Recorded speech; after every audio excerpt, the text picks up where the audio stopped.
Assalamualaikum warahmatullahi wabarakatuh. Salam sejahtera. Bertemu lagi dengan saya di channel Cerita Misterius. Pada kesempatan kali ini, saya akan membawakan kisah misteri yang ditulis oleh Ed Nafila. Dan kali ini saya akan membawakan kisah misteri yang berjudul Penglaris Warung Makan. Namun sebelum kita masuk ke dalam ceritanya, nama dan tempatnya disamarkan semua. Dan tak perlu kita berlama-lama lagi. Langsung saja, mari kita simak ceritanya. Bangunan semi permanen, berukuran 5 kali 3 meter, berdiri tegak di tengah perumahan Kompleks Dirgantara. Kompleks yang terletak di Jalan Babarsari, Kecamatan Depok, Kabupaten Sleman ini, mayoritas dihuni para mahasiswa perantauan dari luar daerah. Sebut saja namanya Warung Buparti. Demikian para pembeli biasanya menyebut. Meskipun nama yang tertulis di banner adalah Warung Dirgantara. Tempat ini menjual berbagai menu makanan dengan harga terjangkau, terutama bagi mahasiswa perantau. Berjajar kursi dan meja panjang yang menjadi tempat biasa para pembeli menyantap pesanannya. Tidak lupa sendok dan garpu tertata rapi di atasnya. Kita panggil saja Suparti, wanita berusia 43 tahun, dan suaminya si Aris, yang berusia 44 tahun, merupakan pasangan suami istri yang berasal dari Gunung Kidul, daerah Yogyakarta. Kesehariannya menjual berbagai makanan dan minuman untuk mereka yang ingin mengisi perut laparnya. Usaha yang sudah ditekuni bersama sang suami sejak di tahun 2004 hingga kini masih menjadi mata pencaharian utama mereka. Dulu awal membuka sekitar 2004, awalnya datang ke Dirgantara merawat orang jompo, tapi 1 tahun kemudian meninggal. Setelah itu Suparti merasa jika bekerja ikut orang bakalan kurang mandiri ke depannya. Kebetulan saat itu ada kesempatan untuk berjualan makanan setelah meminta izin kepada Pak Budi sebagai kepala RT Dirgantara untuk menggunakan lahan kosong yang ada di daerah itu. Mayoritas pelanggan warung Suparti adalah mahasiswa dan juga para pekerja di sekitar Kompleks Dirgantara. Sekitar pukul 12 siang menjadi puncak kepadatan para pembeli pada tempat makanan tersebut. Tidak ayal antrean beberapa orang tampak terlihat saat memasuki jam makan siang. Ahmad Prayoga adalah mahasiswa Universitas Atmajaya. Sudah sejak lama tinggal di salah satu indekos yang terletak di Kompleks Dirgantara. Sudah sejak lama pula ia mengandalkan Warung Buparti sebagai tujuan kala perutnya lapar. Harganya sangat murah dibanding tempat makan yang lain soalnya. Sekali makan dengan nasi telur sama orek tempe hanya 6.000. Jadi bisa sekali buat hemat pengeluaran, ujar Ahmad Prayoga. Namun kini tempat yang sering terlihat ramai pada jam makan siang pada masa pandemi COVID-19 menjadi sangat sepi. Efek pandemi COVID-19 sangat terasa bagi usaha yang terbilang sederhana. Pelanggannya yang merupakan mahasiswa dari luar kota, satu persatu meninggalkan tanah rantau karena pemerintah menetapkan adanya pembatasan kegiatan masyarakat, termasuk kegiatan belajar mengajar. Wanita parubaya tersebut mengaku, dulu saat keadaan normal, kurang lebih 15 kg nasi habis terjual dalam sehari. Namun kondisi tersebut tidak lagi ia alami selama pandemi COVID-19. Pada puncak pandemi tahun 2021, warung dengan atap SBS seng tersebut hanya mampu menjual 2-3 kg nasi dalam sehari. Itu pun habis untuk konsumsi pribadi. Terkadang dalam sehari sering merugi daripada untungnya, hingga Buparti dan suami mengganti jam bukanya hanya malam saja agar tidak rugi. Seiring berjalannya waktu pandemi yang mulai bisa dikendalikan, kini perlahan warung Bu Parti mulai ramai seperti sedia kala, meskipun belum sepenuhnya. Mahasiswa yang mulai berkegiatan lagi di kampusnya membawa dampak positif kepada penjualan tempat makan tersebut. Dengan iringan suara menggoreng salah satu menu pesanan pembeli, dalam sehari setidaknya habis 7 kg. Angka tersebut memang setengah dari penjualan normalnya dulu, tetapi hal itu ia syukuri. Setidaknya tidak ada lagi rugi yang ia tanggung. Namun seiring berjalannya waktu, entah sebab apa, Bu Parti mengernyit heran. Sejak pagi belum ada satupun pembeli yang datang ke warung makannya. Tidak seperti biasanya. Itulah yang ada di pikiran Bu Parti. Bukan lagi masalah pandemi, namun kali ini warungnya mendadak sepi. Mahasiswa pun sudah banyak yang berangkat ke kampus, namun tidak ada satupun yang mampir ke warungnya. Bu Parti pun terus menunggu dan menunggu. Benar-benar tidak ada satupun pembeli yang datang. Lalu kemudian, ia pun segera memutuskan untuk segera menutup warung makannya. Sambil berjalan masuk ke rumah, Bu Parti terus berpikir, sudahlah, mungkin hari ini saja warungku sepi. Besok pasti akan banyak pembeli yang datang, gumamnya dalam hati. Keesokan harinya, seperti biasa, Bu Parti kembali membuka warung makannya. Dia yakin sekali, pasti akan ada banyak pembeli seperti dulu. Bu Parti tersenyum senang saat ada seorang ibu-ibu menghampiri warung makannya. "Bu, saya beli tempe gorengnya," ujar ibu-ibu tersebut. Dengan sigap Bu Parti melayani ibu tersebut. "Ini uangnya, terima kasih ya." "Terima kasih kembali, Bu," jawab Bu Parti. "Sudah aku duga, hari ini pasti akan ada pembeli," ujarnya. Namun ternyata, sampai pukul 1 siang, hanya ada ibu-ibu yang tadi pagi membeli dagangannya. Dengan merasa kesal, Bu Parti membereskan warung makannya dan segera menutupnya. "Belum ada yang beli juga?" tanya Pak Aris suaminya. "Hanya ada satu pembeli, Pak. Aku sudah pusing.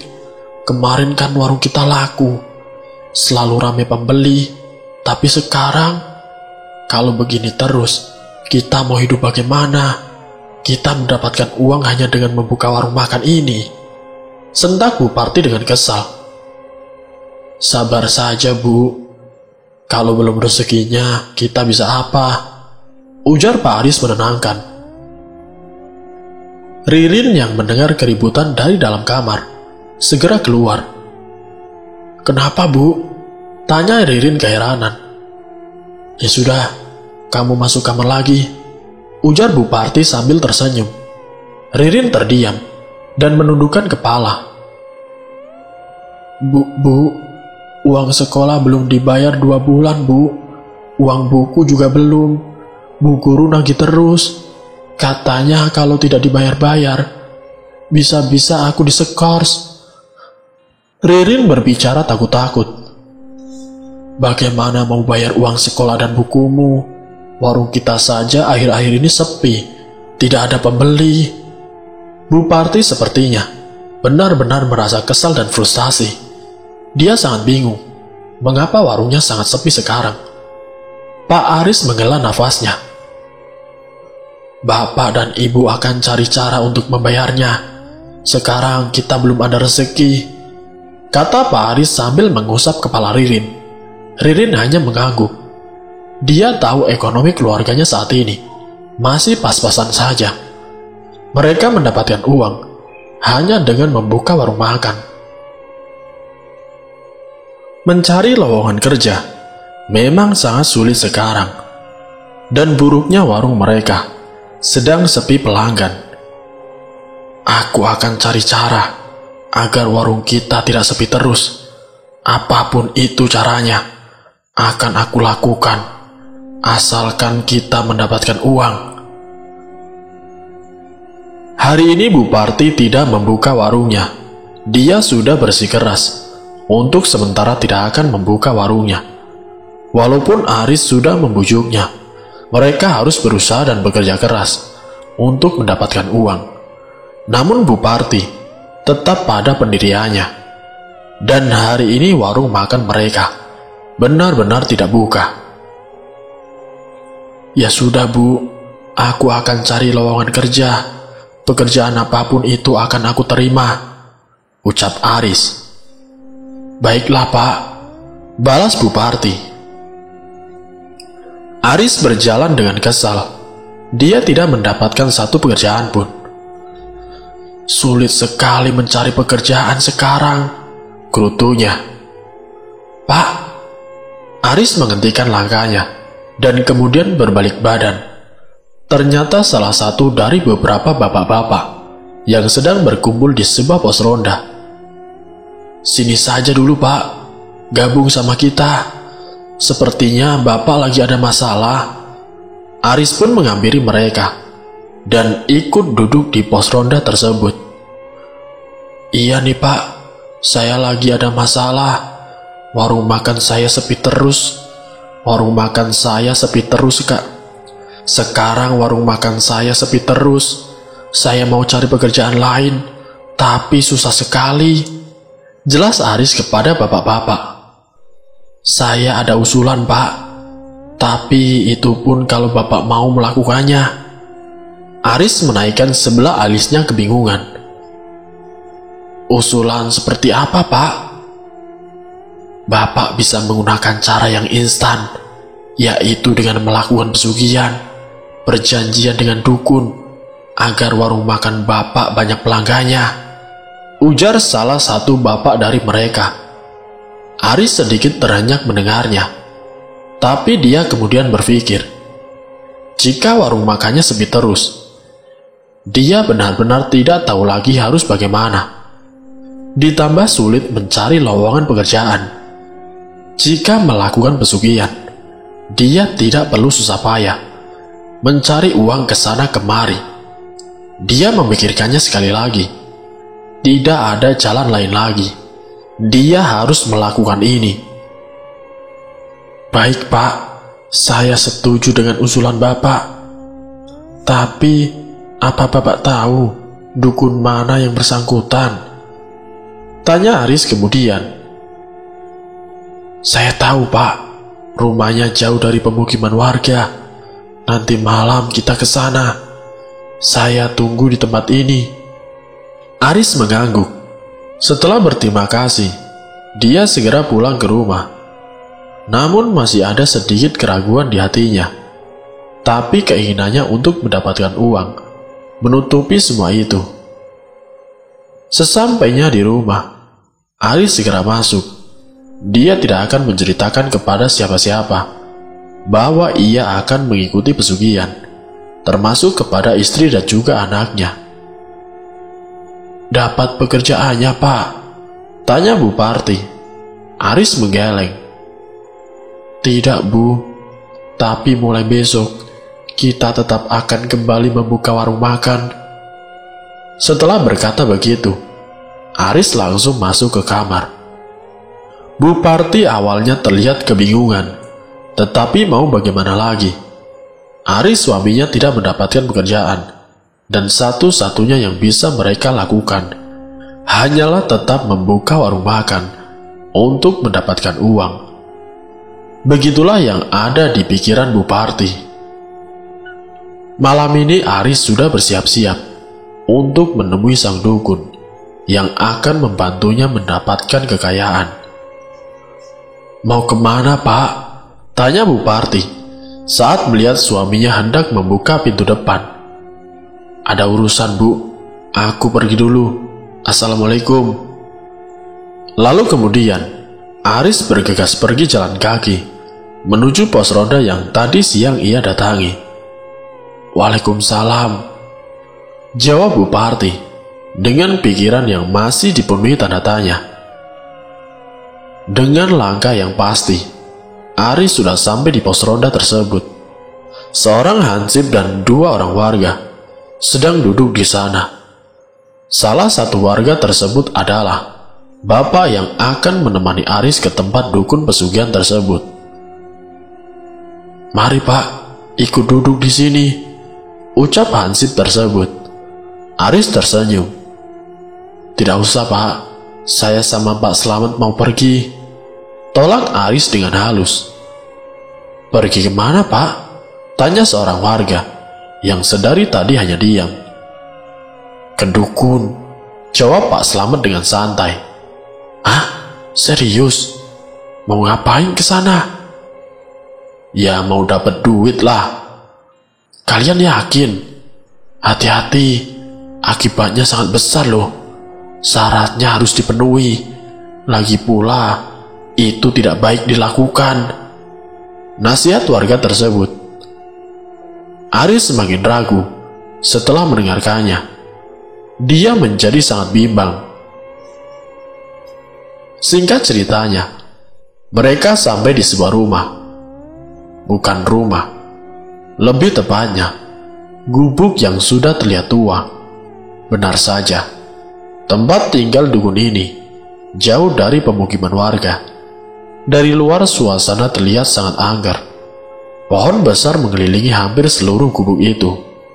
Aris sudah merasakan hawa yang tidak enak ketika dia baru saja sampai di sini. "Ayo masuk Pak Aris," ajak Pak Slamet.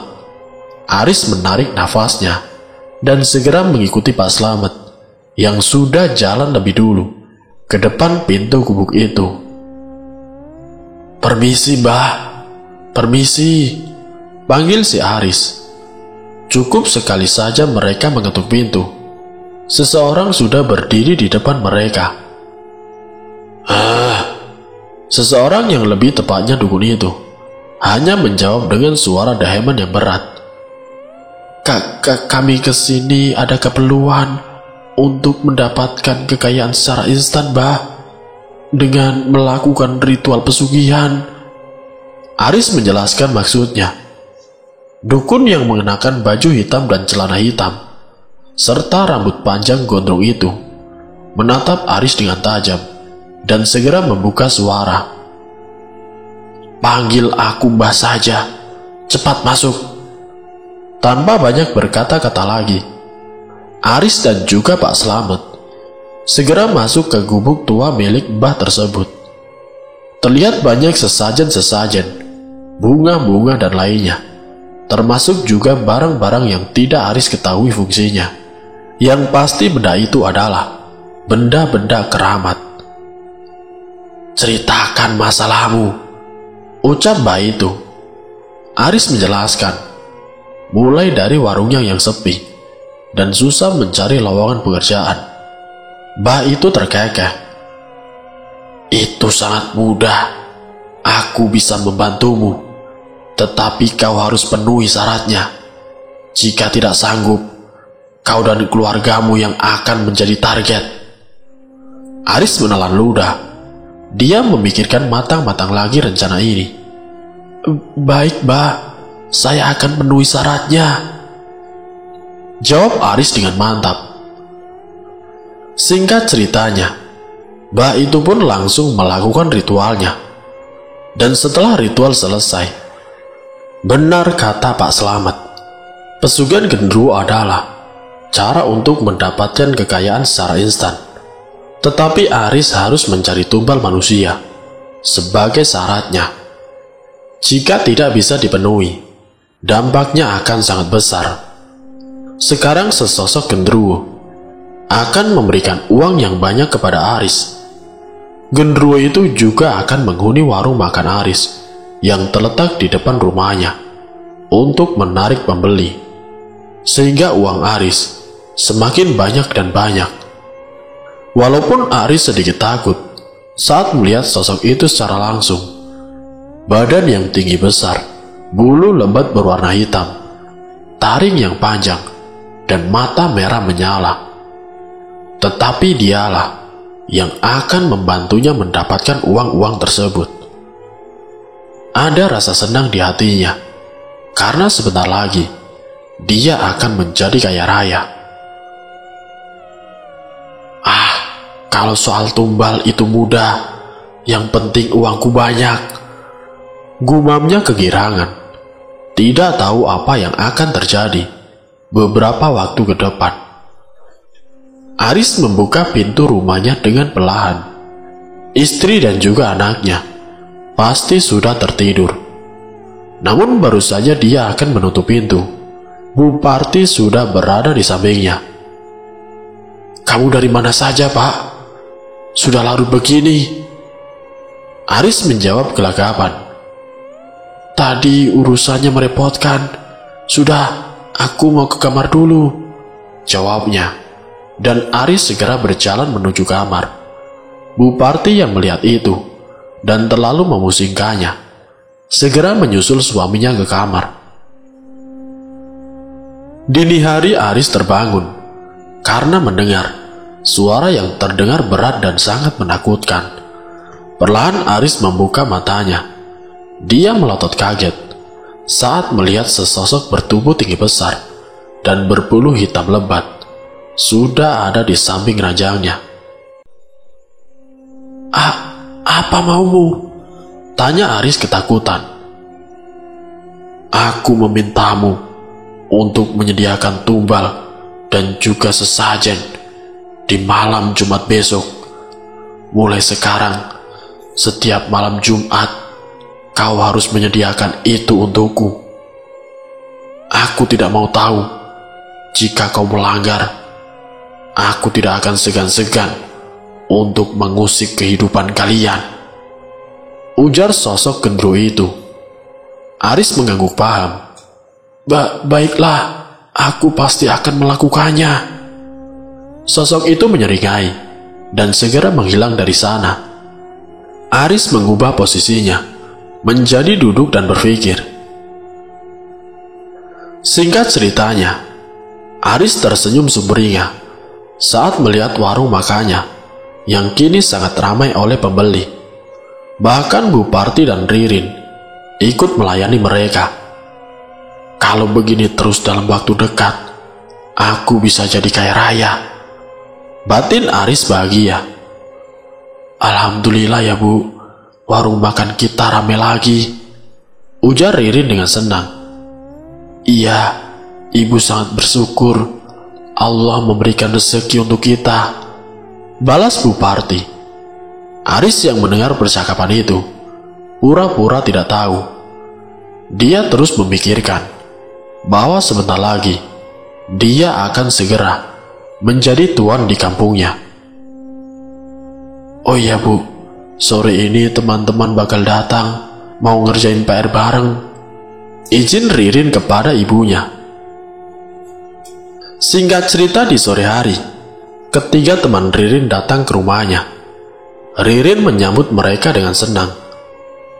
"Ayo masuk," ajaknya. Namun Gita, salah satu teman Ririn, tampak gelisah. Matanya bergerak liar melihat ke sekitar warung makan tersebut, tanpa mendengar kalimat Ririn yang mengajaknya untuk masuk. "Git, ayo masuk." Iya." Gita tersentak, tersadar dari lamunannya. Dia malah cengengesan untuk menutupi kegugupannya. "Kamu kenapa?" tanya Ririn keheranan. Enggak, ya sudah, ayo masuk." Keempat anak itu sudah duduk melingkar di lantai. Kertas berserakan dan beberapa buku terbuka lebar. Sesekali mereka meminum sirup yang disuguhkan oleh Bu Parti. "Rin, aku boleh ngomong sesuatu enggak?" bisik kita takut-takut. "Ngomong aja, Git," balas Ririn sambil menulis jawaban di buku tugasnya. "Tadi aku melihat di sekitar warung makan kamu ada makhluk badannya tinggi besar dan ada bulunya. Taringnya panjang sekali. Aku juga merasa seperti ada energi negatif di rumah kamu ini, Rin," jelas Gita dengan pelan. Ririn menghentikan tangannya yang sedari tadi sibuk menulis. Dia menolehkan kepalanya ke arah Gita. Dia agaknya percaya dengan ucapan Gita barusan, karena Ririn sangat tahu Gita punya indera keenam. Serius, Git? Gita mengangguk yakin. Itu sepertinya genderuwo, Rin. Seketika jantung Ririn berdegup kencang mendengarnya. Dia merasa sangat ketakutan sekarang. Alhasil selama mengerjakan tugas, dia tidak fokus karena terlalu memikirkan ucapan dari Gita. Tidak lama kemudian, mereka pamit pulang. Kami pulang dulu ya, Rin. Maaf ya kalau kamu jadi kepikiran atau malah menjadi ketakutan. Aku cuma bilang yang sebenarnya. Daripada dibiarin, perbanyak doa dan ibadah saja ya, Rin. Kalau itu makhluk sudah gangguin, panggil Ustadz saja. Tutur Gita sambil memegang kedua bahu Ririn. Ririn mengangguk dan tersenyum. Iya, Git, pasti. Makasih ya. Kamu serius, Rin? Tanya Bu Parti sambil duduk di sofa ruang tengah. Ririn mengangguk. Iya, Bu. Ibu tahu kan kalau kita itu punya indera keenam. Ibu jadi percaya tidak percaya nih. Sebelumnya rumah kita tidak pernah ada kejadian seperti ini. Kalau memang benar ada, rajinlah beribadah untuk meminta perlindungan kepada Yang Kuasa. Nasihat Bu Parti dengan bijak. Itu pasti, Bu, jawab Ririn. Tiba-tiba Aris datang dan ikut bergabung bersama mereka. Ngomongin apa nih? Tanya si Aris. Ini, Pak, kata temannya Ririn yang punya indera keenam. Di sekitar warung makan kita ada genderuwo. Terus katanya rumah kita ada energi negatifnya. Ibu jadi was-was, Pak. Jelas Bu Parti. Aris terkejut mendengarnya. Nada bicaranya naik 1 oktav. Kalian percaya sama yang begituan? Belum tentu juga. Jangan mudah percaya dan berpikir yang aneh-aneh, ujar Aris. Setelah itu Aris bangkit dari duduknya dan segera berlalu menuju kamar. Bu Parti dan Ririn yang melihatnya hanya berpandangan antara heran dan bingung. Singkat ceritanya, warung makan yang kini berpindah di depan rumah itu benar-benar ramai. Buktinya untuk melayani para pembeli, perharinya Bu Parti dapat menghabiskan 4 kuntal beras. Di samping itu pengunjung yang hadir juga berada dalam antrean yang panjang. Sebelumnya rumah makan itu amat sepi. Dalam satu hari, hanya ada 1 hingga 2 pembeli yang makan di sana. Akan tetapi, 5 bulan berjalan setelah perjanjian Aris itu, perubahan rumah makan itu amat drastis. Tampak seperti benar-benar tiba-tiba rumah makan tersebut kian ramai. Di depan rumah makan kini disediakan tempat parkir yang luas. Terdapat banyak mobil mewah dan motor yang berjajaran. Dan selama ini yang dijadikan tumbal oleh Aris adalah para pelanggannya. Bu Parti sendiri sebagai warga kompleks Dirgantara, dia terheran-heran.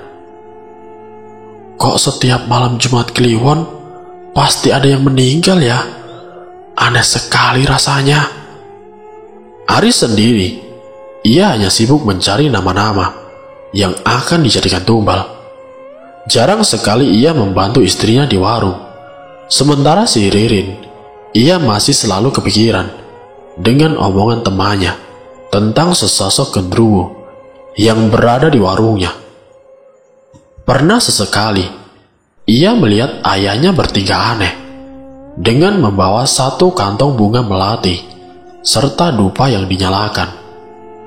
Seperti yang diarahkan oleh Badukun, Aris selalu memberikan sesajen untuk setan dan tumbal yang bersekutu dengannya. Semua dilakukan di satu ruangan yang terletak di samping kiri bagian belakang warungnya. Semua dilakukan ketika istrinya sudah menutup warungnya. Karena siapapun tahu bahwa bersekutu dengan setan adalah perbuatan berdosa dan bisa mengundang amarah, apalagi amarah pengunjung warung makannya. Namun upaya Aris untuk menyembunyikan cara curang untuk bisnisnya akhirnya terbongkar. Suatu malam ia pernah pergi untuk menemui Badukun tanpa membereskan sesaji terlebih dahulu. Keesokan harinya, seorang pelanggan yang hendak ke toilet melihat ruangan yang digunakan oleh Aris dari sela pintu yang tidak tertutup dengan rapat. Dan selanjutnya adalah ketidakpercayaan dan pandangan negatif terhadap Aris. Warung makannya tidak lagi didatangi oleh orang-orang. Bahkan beberapa orang berani untuk membuang ludah ketika melewati warungnya. Kabar bahwa Aris melakukan pesugihan sudah tersebar luas dan pada akhirnya sampai ke telinga Buparti. "Pak, benar apa yang diomongkan para warga kalau bapak ini melakukan pesugihan?" kata Buparti. "Iya Bu, benar." Aris pun tidak bisa berkata-kata apalagi. Akibat sudah terendus, Aris lebih berhati-hati dalam menyajikan sesajen. Namun kehati-hatian ini kemudian malah membuat ia melakukan kesalahan yang lain. Karena ingin membuktikan bahwa ia tidak melakukan pesugihan, ia terpaksa untuk tidak memberikan sesajen dan tumbal di malam Jumat Kliwon dengan alasan bahwa agar orang yang iseng untuk mencari kebenaran percaya terhadap dirinya.